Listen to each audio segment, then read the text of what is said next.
Hello, everyone. I am Cindy Walter, the Healthy Knitter, and welcome to episode number 33. This is just going so fast, I can hardly believe it. I really do enjoy doing these.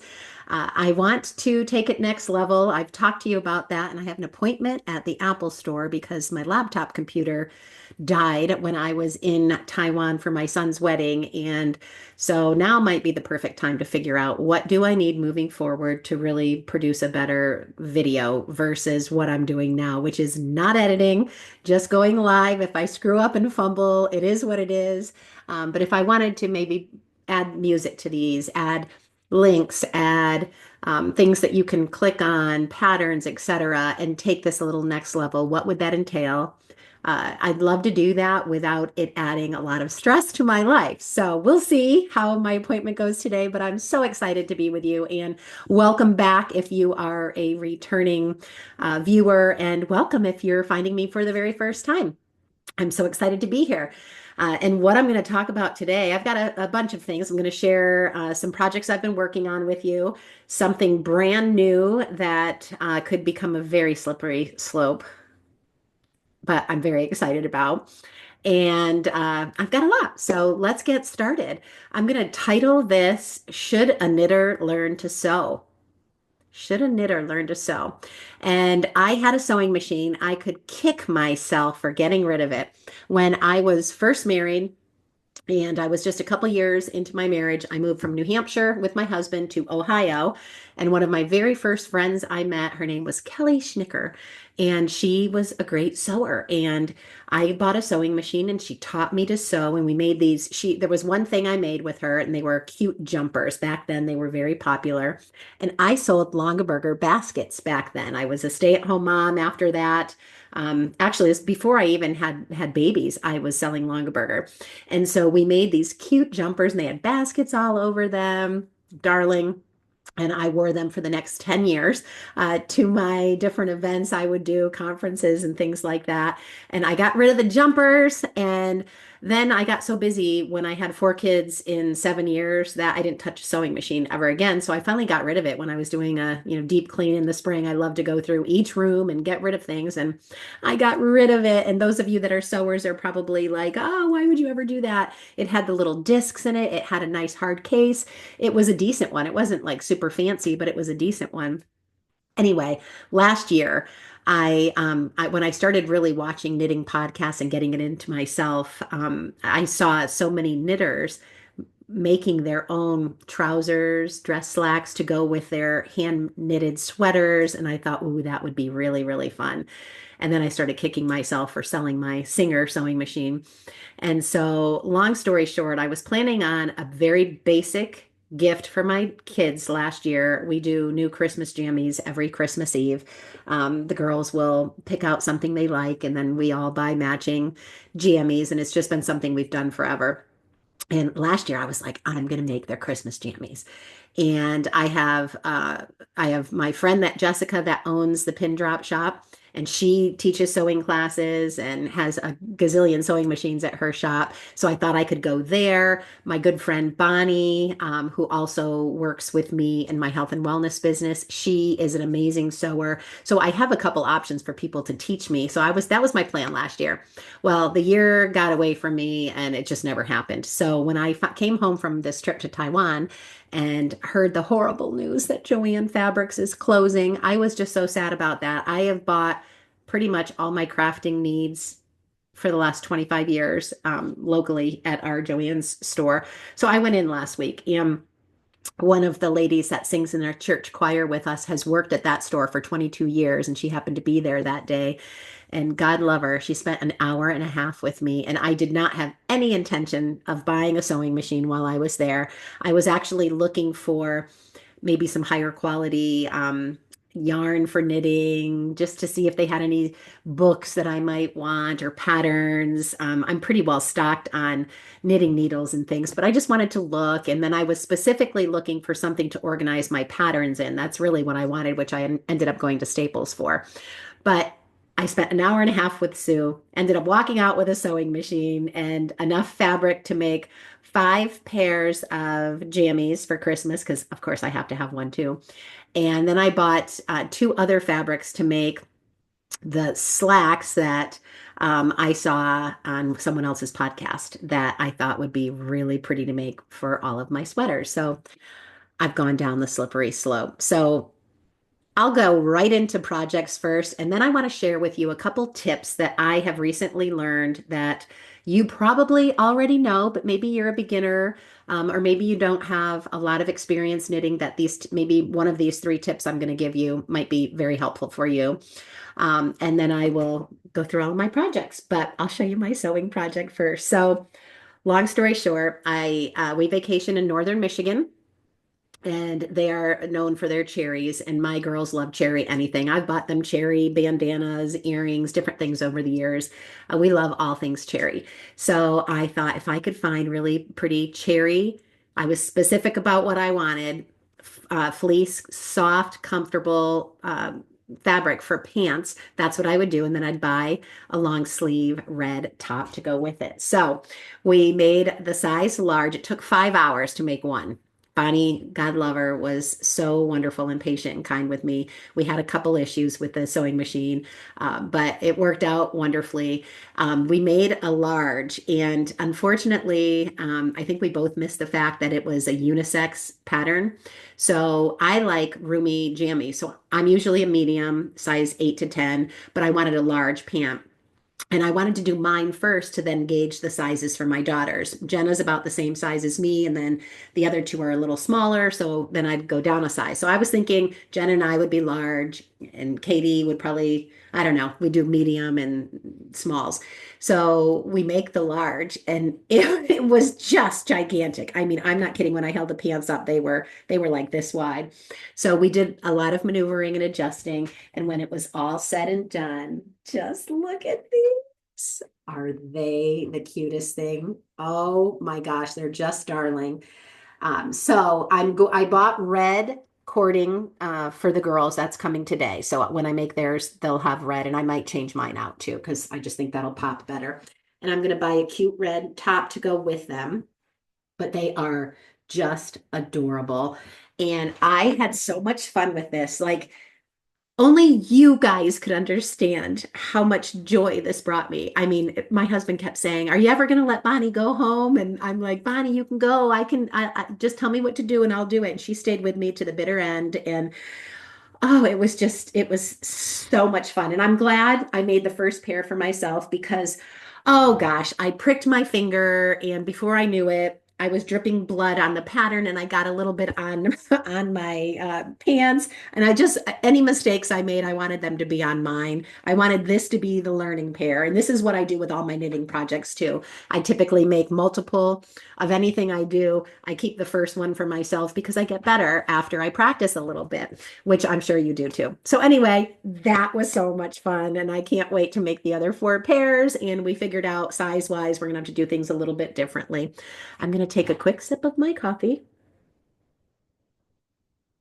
I have 2 drinks going on this morning. I needed some all natural. This is caffeine free botanical energy. My company sells this product, and it has adaptogens in it. And it's a sparkling ginger drink, and it is great for gut health. So I wanted some all natural energy, but just needed to finish up my beloved non all natural energy coffee first. All right. So let me share with you the tips that I want to share next, and then I'll go into the rest of my projects with you. So one tip that I learned watching videos, because when I knit, I love to watch videos as well, is when you're knitting with multi-colors, and I'm going to be doing more of that because I shared with you that I bought the sock project, and I'm so excited about this. And now I'm really obsessed with Summer Lee. I love her podcast, and she actually is making me want to up my podcast game because she's just great. She's just so great. And her old podcasts were really, really good. Her new ones are too. But anyway, I love her, and I want to start doing colorwork socks and doing more. So I think this was a tip I got from her to avoid the jog when you're doing stripes and changing colors, um, like so. I'll show you the mistake. So this was something I saw a scarf like this in the store, and I brought it to my Jessica, and I said, I want to make this. It's absolutely gorgeous. I can't tell you how expensive this was because it required a lot of yarn, but you will see jogs in this. I did it in the round. So you will see when I changed colors, it is not even. So I did not know this trick for this project. You can see there's a jog, there's a jog, there's a jog, there's a jog. And honestly, like you can't even tell when I wrap it around my neck and from the other side, you can't even tell. It doesn't bother me at all. I'm fine with it. But if I were to make that project all over again, I would do this trick. So, and I get it now when you're knitting a row in the round, you are going up a stitch at the end of each row. So to avoid that jog, you will knit your row all the way around. And then when you get to the first stitch of the second row, you simply slip the first stitch and there's no jog and you keep going. Wish I would have known that. So maybe I can save someone from making the mistake. And I'm okay with mistakes. Some people are not, and they would tear that whole thing out once they learn this new technique. I'm not going to do that. You can't tell. No one has ever said to me, "Ooh, I see jogs in your scarf." They say, "Oh, did you make that? That is spectacular because it's so long and so fluffy and it's in a tube." And I loved that project. But if I can help you, then I'd like to do that. So just simply slip the first stitch of the next row and there will be no jog. The other tip that she talks about, because she does so much color work with her socks, there's a ton of weaving in the ends. And I do not mind weaving in ends at the end of a project. I've done color work in my Icelandic sweaters. That's how I learned how to knit. And I really don't mind it, but I know a lot of people hate weaving in ends. So she weaves them in as she goes. And there's, to knot or not to knot. A lot of people don't like to knot when they're putting two different colors or, putting two different colors in together. They don't like to knot because they don't want any lumps in their fabric or even at the end of a skein when you're linking them together. A lot of people don't like to do that knot. So what she talks about before changing colors is when you're going to change colors 8 stitches before, let me see if I can say this right. If you don't want to weave in all the different colors from stripes at the end, you can, for 8 stitches before changing the color, catch the yarn in back of the work with the new color before changing colors, and then 8 stitches after with the old color until you are done, and then you won't have to weave. So if that does not make sense to you, look it up on YouTube and you can watch a tutorial on it. But I watched it being done and I was like, oh, another great tip, so that you don't have to do so much weaving in of your ends at the end, and it'll just make the project so much more seamless and beautiful, and you don't have to go back and do all of that at the end. So look that one up if I'm visual. Hearing it is confusing to me, but when I see it on a video, it makes sense to me. So look that one up. And then lastly, Summer's advice to get good at socks and to be able to be comfortable doing color work socks and beautiful projects like this is to master the basic vanilla sock. And I just kind of laughed to myself when I heard that advice because I thought, isn't that what I've been doing? I made so many socks in the last year, most of which were vanilla socks. And I've got 2 on the needles right now that I'm finishing up before I start to tackle some of her new socks, which I'm going to do this year. And I feel like I shared with you guys that I was doing my heel a little bit wrong, and I've gotten that mastered now. I've figured out the sizing and that I'm a loose knitter, and so I actually make a smaller size, but just make it longer, and that's working for me. So I've figured out so many things and learned so many lessons. But she basically said, if you want to get comfortable making socks, for gifts for other people, to do textured socks, to do color changing socks, to do all these beautiful, beautiful pattern socks, you've got to master the techniques of making socks. And it is a challenge. I have a friend, Mona, I think I shared with you that her first thing she knit was a scarf. Um, and then she went right to socks. And I was like, oh, Mona, like, should we do a few more projects before we go to socks? And she really wanted to do socks, but they're difficult. They're not easy as a beginner. So I feel like I've done enough pairs now that I'm skilled enough that I can go to the next level with them. So that's the socks, and I'll show you my whips in just a minute. So those were my three tips that I wanted to share with you guys today.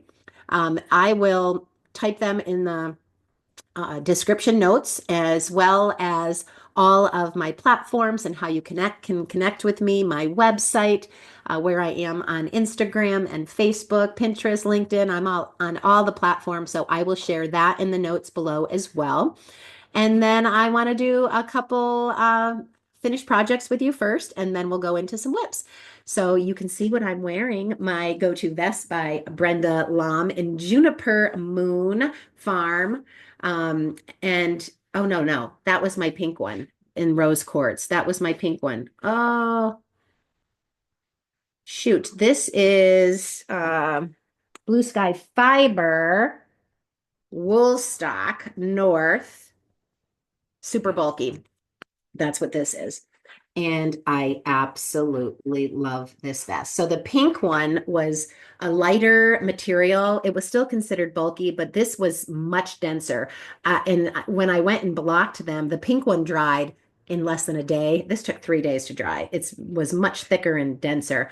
And I made the smaller size, yet this one is a little bit bigger. So perfect for me. I'm going to probably give the pink one away because it's just a little slimmer, but oh my gosh, is that just so cute? It's such an easy thing to make. It's big needles, fat yarn, worked up super quick. Um, it is this pattern right here, my go-to vest. I will link it below. I absolutely love it. So I have yarn to do one more of these, and I will do it because I just think that's going to be a gorgeous, gorgeous color. It's like a khaki color, tan, beautiful. Hopefully you can see that pretty well. So I'm going to make one more of those, and then I'll put that pattern to rest. And the khaki one will probably be a gift. The pink one definitely will be a gift. I don't know. The khaki one I might keep. I do not have vests or wear vests. I have like a black sporty vest that I can wear exercising when I'm out hiking. It's like a Lululemon, but I don't have any like this. So, and it'll be fun to figure out what looks cute underneath it. I just put black on because, oh, check this out. I don't know if I can show you, but I have my new socks on that I made that match perfectly with the vest. So anyway, I'm all excited. I'm going to go shopping and go to my other local knit store today and pop in there. So, all right, that is the finished projects. That is it. I'm still working on my cafe cable, scarf, and hat set. Not going to show you because I haven't done a thing with that. Getting really a lot done on my cardigan. So this is my victory cardigan from the Woolly Thistle. And I will be steeking this. I have one sleeve completely done. So that is done and beautiful. And I'm down to the ribbing down here. I had to bind off the steek, and I'm just going back and forth now. I just started the ribbing, couple rows in, and then I'll have my last sleeve, and then I will cut through the steek, which I might film that because I'm very nervous to do that for the first time. And then I will do the button band and the neck, and then put the buttons on, and I'll be done. So I would love to have that done by the next time I see you. I'm not sure. I imagine that might take the better part of a week. We'll see how much time I have to put into that. My treadmill, bike, elliptical project is vanilla socks. So I have this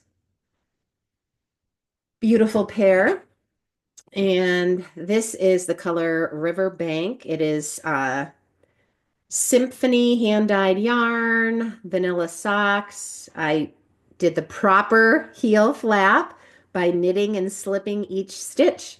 And they're both about the same length, the same. I'm just now working on my decreases, and then I will do the foot. So that is going well. That's my project that is going with me everywhere in the car. I did cast on one more pair I wanted to use up my sock yarn, so they're both very tiny. I just started the ribbing, and this is, um, did I write this one down? Oh, yeah, yeah. This is West Yorkshire Spinners Signature Four Ply. So I got this when I was in England, and it's self-striping patterning. It's self-striping or just a patterned yarn. I don't think it said if it was self-striping. It's in the color owl. I think it's just a multi-variegated colored yarn. So I have it in my little yarn cozies, which I have a pattern to make some of these. I don't know if you guys have made those, but I love that because the yarn does not get messed up, especially if you're working with two different, you can see in my bag, I have two yarns in my cozies and then my heel and toe yarn right in the middle and everything I need right in the bag. And I just love that. This was from 31. Unfortunately, they went out of business and I have several of their bags and these are perfect for sock bags, kind of, I could have had it engraved or something on there, but perfect size for socks. All right, so let's see. Do I have anything else in progress I want to talk to you about? I think that is it. I am excited to share. I am going to do another knit together, knit along. We're not doing an actual project. Just bring your knitting and hop on Zoom with me and we will knit together. I'm going to do it on March 29th, changing the time just a bit from 10:30 Eastern to 12:30 Eastern. That way, if I want to zoom down to my knit shop in Yorksville, they do sock club. They usually do it from 1 to 4. I might be able to do that as well. So I will post the Zoom link details. Let me know if you're going to be able to join us by just commenting under this video. I'd love to have you there. I think my daughter Katie's going to be able to come to this one, so I'm excited about that. And I think that is it for all of the things I wanted to share with you. Um, yeah, I think that's it. So I am going to be heading out to the Apple store and maybe the yarn store, and I will be so excited to do some more sewing. Maybe I'll get to do that before I see you again. And if any of you are on a health journey of your own, because I call myself the healthy knitter, I'd be amiss not to chat with you a little bit about health. We have a group starting April 7th. That is an 11-day reset, and we're focusing on hormonal health. So if you're struggling with any of the symptoms that I have really enjoyed every one of, hot flashes, night sweats, bloating, reason why I'm doing, products for gut health, mood swings, any of that. We're going to be focusing on that. We're going to be talking about our new product, Harmonia, that has come out to help with that, with symptoms of menopause, perimenopause, premenopause, during menopause, postmenopause, all of it. But we're also going to be sharing foods that are good for you if you're struggling with hormones and share recipes and great ideas with you. So if that's something at all that you're interested in, just let me know. I'd be happy to share that with you. And we do have a promotion that's going to be starting, I believe, next Monday. So it will be a pretty nice birthday sale on all of our products. Last year, I want to say it was 15 or 20% off our products and free shipping. So if at all you're interested in any of that, just shoot me a note, let me know, and I'd be happy to get you the details as soon as I know what the details are. Have a great day. Happy knitting. Take your knitting everywhere you go and make it a great day. Bye-bye.